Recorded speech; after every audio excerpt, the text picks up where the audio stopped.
Ôi nào em làm hành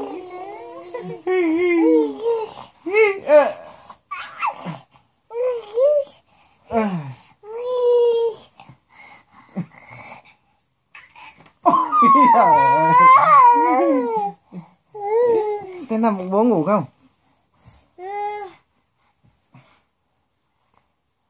Con nằm bụng bố ngủ không? Ừ?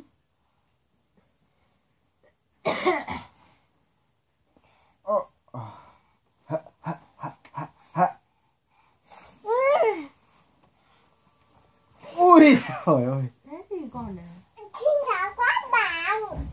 Xin chào các bạn cái gì nữa? Tự dưng lại xin chào các bạn. Xin chào. Ui ui rồi. Nó theo thích từ quán và còn thích từ Không biết bệt là cái gì. ơi.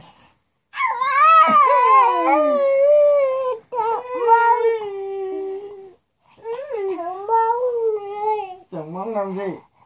Chồng mong để bố phát lý ạ. Phát Quỵ cái gối mà bụng cũng đau. ơi.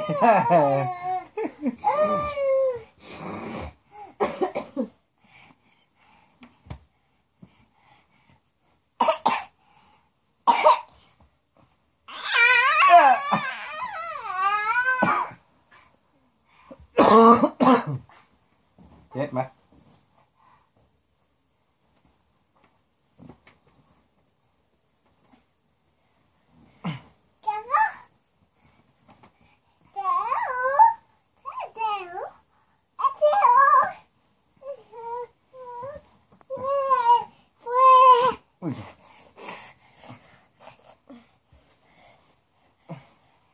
Ui trời ơi. Mệt vì bão lắm.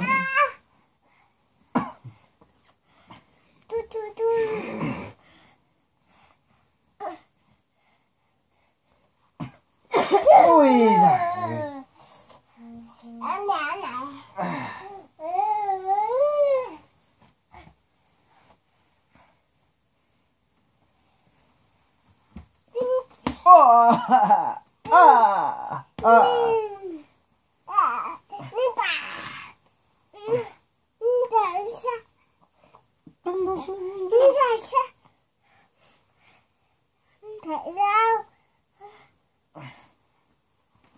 Ôi trời ơi. Này còn dãy dãy nữa chứ. Ôi trời. Sẽ cắn bố. Cắn bố đau.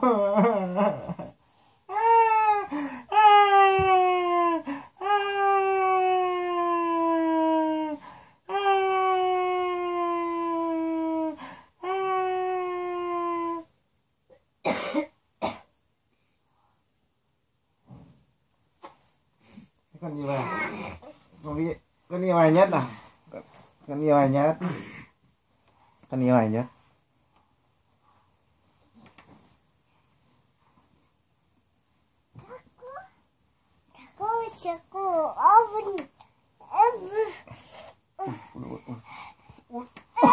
Trời ơi ông ơi à ông ơi.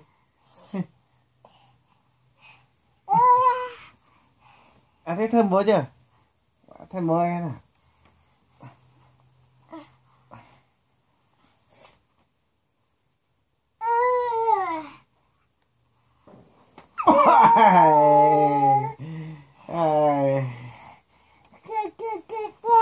Đến chết mất. Ôi rồi. Ôi thả con. Ui giời. Chân đập vào mặt bố đau.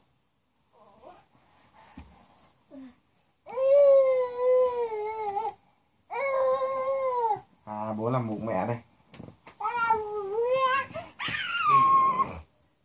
Bố làm bụng mẹ đây, báo xuống.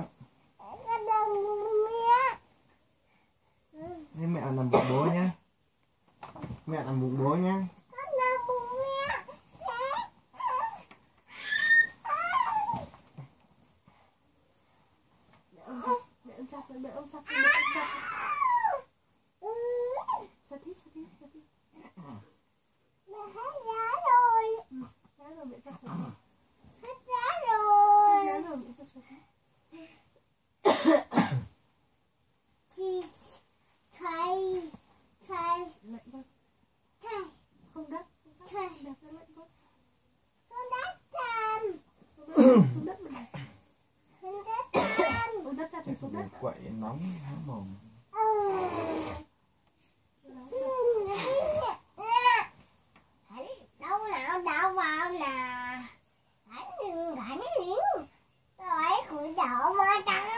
Cái gì đấy?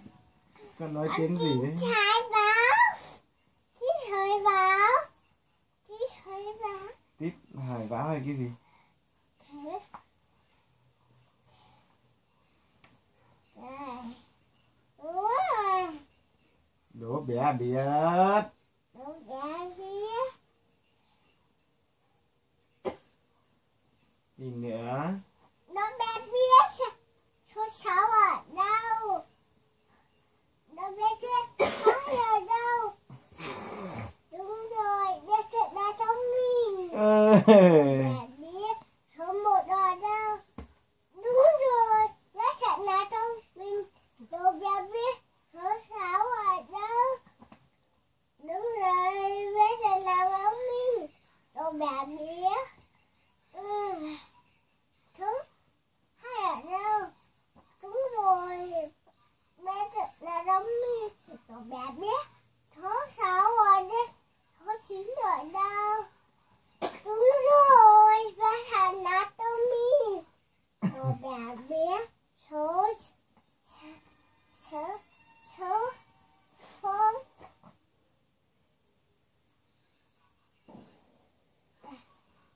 không ở đâu. Đúng rồi, biết là anatomy. Còn bé biết số 4 ở đâu? Đúng rồi, biết là anatomy. Yay, bé thật là thông minh. Số 7 ở đâu? Đúng rồi, biết là anatomy. Bé biết số 1 ở đâu? Đúng rồi, biết là anatomy. Mai ngứa. Mẹ ơi ngứa. Ngứa ở đâu? Để bố gãi. Ngứa gì? Ngứa đít hả? Chỗ này à? Chỗ mông. Chỗ mông. Mông. Đâu? Chỗ nào? Mông. Đây hả? Đấy. Đấy, để bố gãi cho.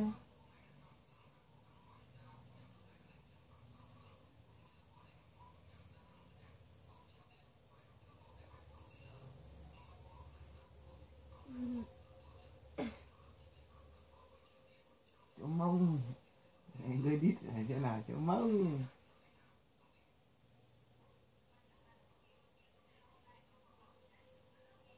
Con hết ngứa chưa?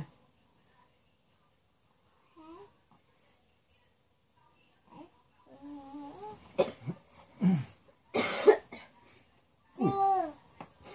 Thế bố nằm bụng mẹ bố ngủ nha. Con làm ngủ đi ạ. Bố nằm này. Cho bé xếp. Ôi ngủ nạc. Các hai viên rồi. Ôi ngủ nạc.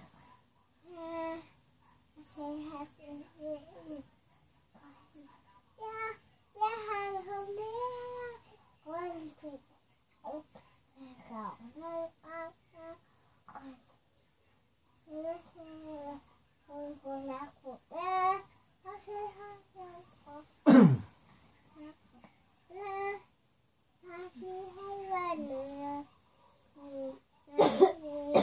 Thế con có nằm bụng bố không?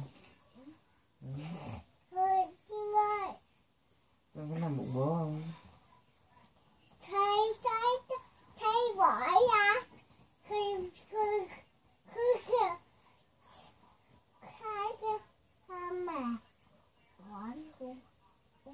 Thầy đừng chọc mẹ đau.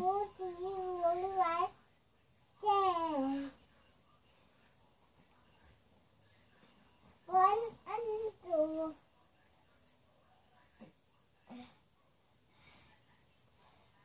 Rồi ăn thế. Rồi ăn thế.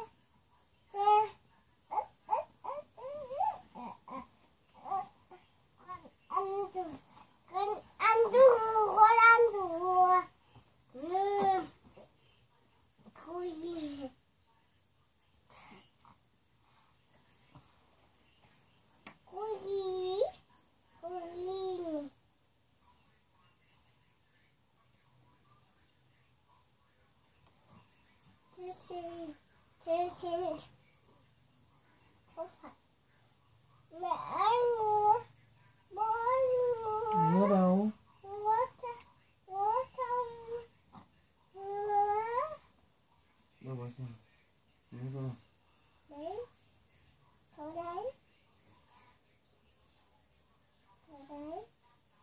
Đúng chưa? Đúng chưa?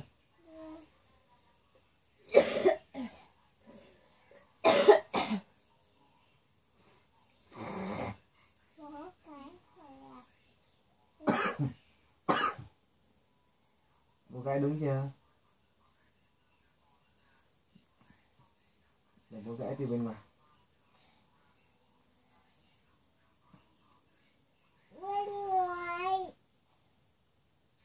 Chỗ này hả?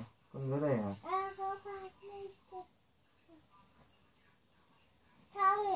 Xong rồi. Xong rồi. Trong nhá. Chỗ này hả?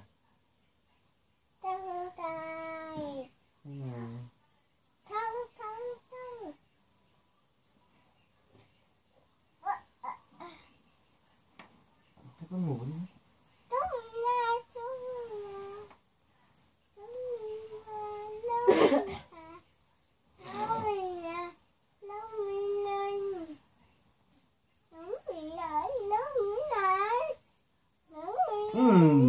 Cái tức thối cho mồm bố.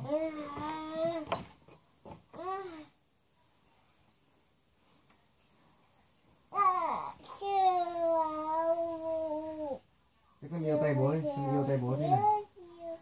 Con yêu tay bố nào.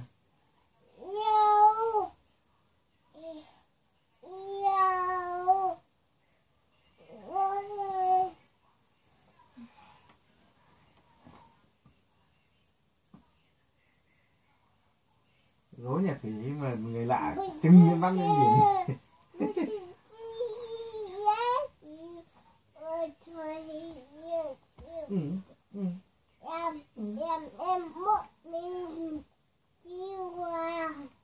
Đâu bố.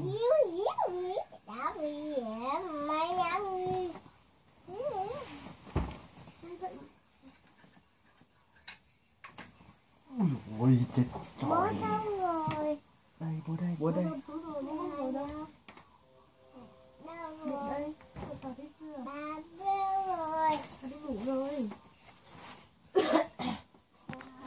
Bảo có sợ con quào quào không?